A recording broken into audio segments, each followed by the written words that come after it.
আজকে ঘুম থেকে উঠেই লেগে পড়েছি ঘর পরিষ্কার করতে। আজকে আর রান্নাবান্না না, আজকে আমার মেন কাজ হচ্ছে ঘরটাকে পরিষ্কার করে নেওয়া।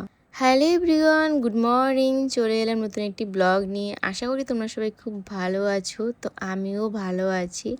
টানা প্রায় 1 সপ্তাহের মতো আমি ডেলি ব্লগ করিনি। আজকে অনেক দিন পর একটা বড় ব্লগ শ্যুট করছি।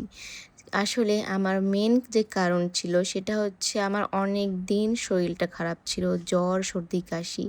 তারপরে সেটা ঠিক হয়, আবার সনুর হয়, তারপরে আমার আবার হয়। আর তারপরে যেই আমার শরীরটা ঠিক হয়, আমি হঠাৎ করে চলে যাই আমার মামাবাড়িতে দুদিনের জন্য। মানে গিয়েছিলাম শুক্রবার, শনিবারটা শুধু ওখানটায় থেকেছিলাম, রবিবার সকালে আবার বেরিয়ে পড়ি। রবিবার দুপুরের মধ্যে বাড়িতে পৌঁছে যাই। তো রবিবার দিন তো সেরকম কোনো কাজকর্ম বাড়িতে করতে পারিনি, যা জামাকাপড় নিয়ে গেছিলাম সেগুলোই ধোয়া কাচা করেছি। সোমবারের দিন তো ঘরটর ঝাড়া যাবে না, যেহেতু আমাদের 3জনেরই জন্মবার।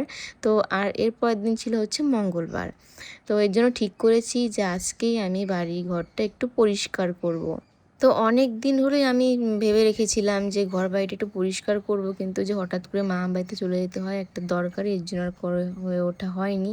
আর যেহেতু শ্রাবণ মাসের আর হাতে গোনা মাত্র কয়েকটা দিন আছে, সামনেই ভাদ্র মাস, ঘর বাড়ি ঝাড়া যাবে না। আর সেই ঝাড়তে ঝাড়তে ভাদ্র মাসে 15টা দিন চলে যাবে তারপরে। আর এতগুলো দিন আমাকে এইভাবেই থাকতে হবে, এর জন্য আমার আর ভালো লাগছিল না। শুধু মনে হচ্ছিল কখন আমি ঘরটা একটু পরিষ্কার করব। যেহেতু জ্বর টর ছিল, বিছনা টিছনা এমনিতে ধোবো ধোবো ভেবেছিলাম, কিন্তু ধোয়াই হচ্ছিল না। তো ভাবলাম ঠিক আছে চলো আজকে একদম ঘরটা পরিষ্কার করে ঝেড়ে তারপরে একদম ঘরের জিনিসপত্র সব ধোয়া কাচা করে নেব। তো প্রথমেই আমি হচ্ছে বিছানা চাদরটা উঠিয়ে নিয়েছি, আর হচ্ছে ঘরের যে ঝুলগুলো ছিল সেগুলো কিন্তু আমি পরিষ্কার করে নিয়েছি। সেগুলো আর ভিডিও করা হয়নি, কারণ প্রচণ্ড পরিমাণে রৌদ্র গরম ছিল। আর তখন সোনু আর সোনুর বাবা ছিল হচ্ছে রান্নাঘরে, যেহেতু মেয়ের সকালে স্কুল, তো ওকে তো স্কুল পাঠাতে হবে খাইয়ে টাইয়ে, এর জন্য মেয়ের খাওয়া দাওয়ার ব্যাপারটা সোনুর বাবাই ওইদিকে দেখছিল। আর এদিকে আমি এই ঘরটা পরিষ্কার পরিচ্ছন্ন করছিলাম। যা গরম পড়েছে, বিছানার চাদর সপ্তাহে একদিন করে ধুলেই মনে হয় ঠিক আছে, কিন্তু ওই যে কাজের চাপে কখনো সেটা হয়ে ওঠে না। তবে এই যে আমার না 1 সপ্তাহের জায়গায় 2 সপ্তাহ হয়ে গেছিলো, আমি তাও ধুতে পারছিলাম না নানা রকমের অসুবিধার জন্য। এর জন্য আজকে আমি একদম ঠিক করেছি যতই কাজ থাকুক এগুলো আমি পরিষ্কার করবই। আর জানো তো আমি সেগুলো সেই রাত্রের থেকে ভেবে রেখেছি কী করব না করব। আর এদিকে কিন্তু আমার সমস্ত কিছু পরিষ্কার করা হয়ে গেছে ঘরের দিকটা। আর যা যা ধোয়া কাচা করবো সেগুলো সব বাইরে নিয়েছি, ফুলটাকেও ধুয়ে একটু পরিষ্কার করে নেব, নোংরা হয়ে গেছে। আর অনেক কিছু আমি বাথরুমে সার্ফের জলে ভিজিয়ে রেখেছি, আর এখানে কিছু জিনিস আছে, বালিশ টালিশ একটু রোদ্রে দেবো, ঝাড়াঝাড়ি করে পরে করে নেব। তো ঘর বাড়ি পরিষ্কার করতে গিয়ে আমার অবস্থা হয়েছে পুরো কেরোসিন। দেখো ঘেমে ঘুমে একদম একাকার হয়েছি আমি। হয়ে গেল, সামনে ভাদ্র মাস, তখন আমার করা যাবে না, এর জন্য তাড়াতাড়ি পরিষ্কারটা করে নিলাম। আবার একদম পুজোর সময় করব, তাড়াতাড়ি করি কাজকর্ম, পরে আবার দেখা হচ্ছে তোমাদের সাথে। ঘরের সমস্ত জিনিস ধোয়াধুয়ি করে ঘরটর মুছে রান্নার দিকটা সোনুর বাবাই আজকে দেখেছে। আমি ধোয়া কাচা করেছি, মোছামুছি করেছি, আর রান্না বান্না করেছে আজকে সোনুর বাবা। বাজার থেকে মাছ এনে মাছ রান্না করেছে, এখন সোনুকে স্কুল থেকে আনতে গেছে। দুপুর বাজে এখন পাক্কা 12টা। এখন মাত্র আমি স্নান টান করে এলাম, মাথায় শ্যাম্পু ট্যাম্পু করে। আর এদিকে এখনও কাজ বাকি আছে, বিছানা চাদরটা সব বিছিয়ে নিতে হবে। আর যা ধোয়াধুয়ি করেছিলাম আজকেই শুকিয়ে যাবে, কারণ যে পরিমাণে রৌদ্র দিয়েছে আজকে। আর ভিজে জামা কাপড় ঘরে থাকলে একদমই ভালো লাগে না, কিন্তু আর শুকিয়ে গেলে শান্তি। তো দেখো এদিকে হচ্ছে এখন আমি বিছানা চাদর বিছিয়ে নেব, কারণ আর একটু পরে মেয়ে চলে আসবে, আর ও এসে খেয়ে টেয়ে আবার ঘুমোবে। তো তার আগে আমাকে বিছানাটা ঠিকঠাক করতে হবে।